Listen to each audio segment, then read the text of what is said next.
Have you ever noticed how it's so easy to think someone is wealthy just because they've got, the fancy car or designer clothes? Like they've got it all, Yeah, it's easy to get fooled by those outward appearances. right?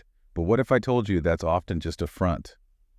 Today, we're going deep on the idea of wealth and why the things you don't see often matter most. It's true, those hidden aspects are key. This deep dive should really help clarify that. It's funny how much we can be swayed by just what we see on the surface. Absolutely. So, to kick things off, let's head over to Los Angeles in the mid-2000s.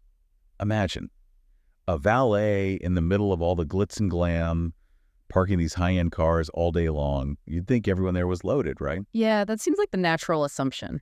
But this valet starts to notice something interesting.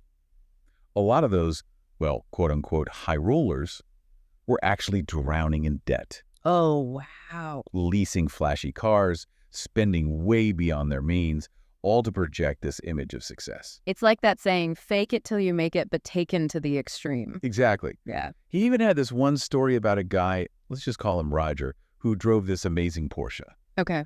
Everyone thought Roger was living the dream until one day he shows up at a beat-up old Honda. Oh, no. What happened? Turns out his precious Porsche got repossessed. He couldn't keep up with the payments. Wow.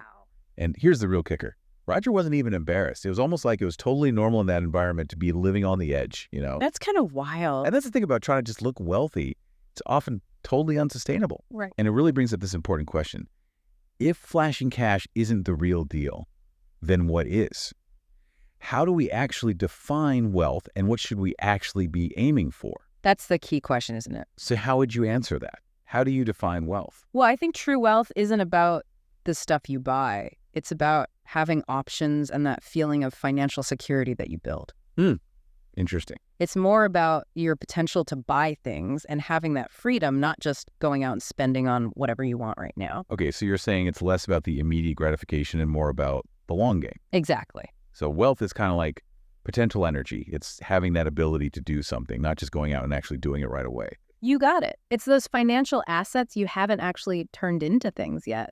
The money invested wisely, any assets acquired, that safety net you're building. I like that. And that kind of brings us to a really important distinction. The difference between being rich and being wealthy. And I bet you're going to tell me those two things aren't the same.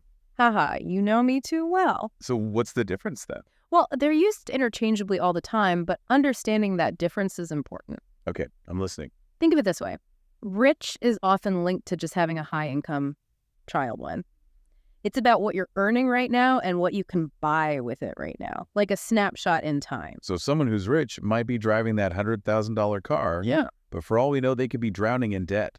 Exactly. And on the other hand, wealthy is more about the big picture. It's your accumulated assets, that financial security, things that aren't always so obvious just from looking at someone.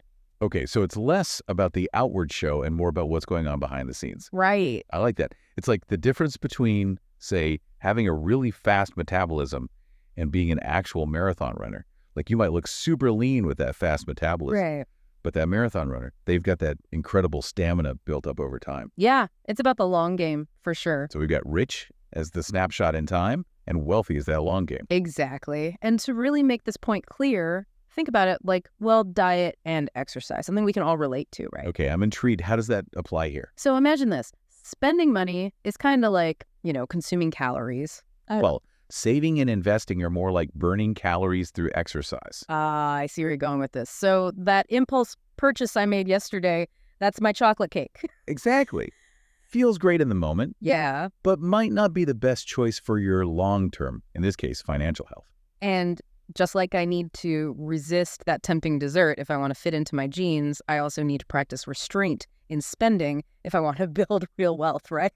It's all about delayed gratification. It is. And Bill Bryson had this really funny observation in his book, The Body. He was talking about how people, we consistently overestimate the calories we burn when we work out.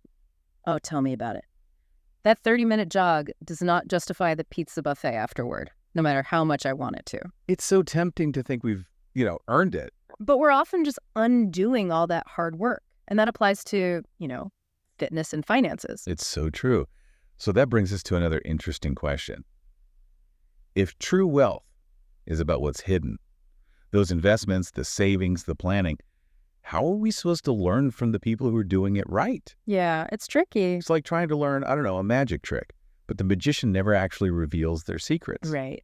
We see the end result, but we don't get to see all those day-to-day habits and decisions that got them there. It's like, It's like trying to become an amazing writer without reading a single book. Exactly. Like take Ronald Reed, for example. Okay, yeah. He was, get this, a janitor, Wow. lived a super frugal life, and no one would have ever guessed he was quietly building this massive fortune through, investing and saving. That's incredible. It wasn't until after he passed away that people realized he had accumulated millions.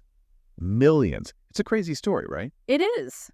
And it kind of drives home this idea that the things that really matter when it comes to wealth are often the ones we don't see. Absolutely. Those investments, savings accounts, retirement plans, all quietly growing behind the scenes. Those are the real secret ingredients to building wealth, wouldn't you say? I'd say so, yeah. And it reminds me of that old saying, the true measure of a man is not how he behaves in moments of comfort and convenience, but how he stands at times of challenge and controversy. Yeah. And I feel like you could say something similar about wealth.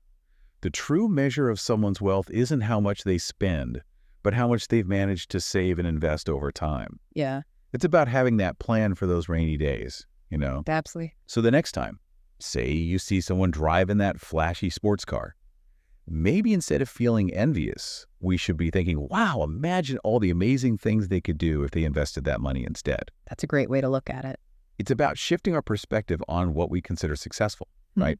Because true wealth is about having options and freedom, that security, not just, a garage full of fancy cars. You got it. It's about defining success for yourself. Exactly. Maybe true success is about having the freedom to go after your passions or, to give back to your community or even just to enjoy those simple things in life without always stressing about money. I like that. So to kind of wrap things up here, remember, wealth is a tool. It can help you create a more fulfilling life, a more meaningful life. Right. But it's ultimately up to you how you decide to use it. You're in the driver's seat. Exactly. So next time you find yourself tempted by that shiny new gadget or, that designer handbag, just take a moment, hit pause, ask yourself, am I doing this to look rich or am I doing this to build real lasting wealth? That's the question, isn't it? It really is. Yeah. Because that answer, it's going to have a big impact on your financial future. For sure. Well, this has been a really interesting conversation.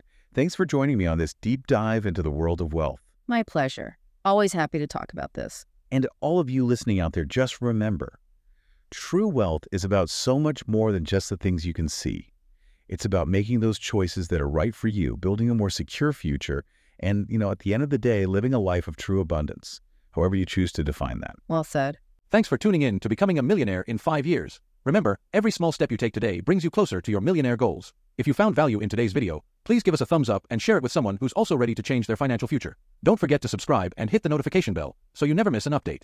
Together, let's turn those dreams into reality. See you next time.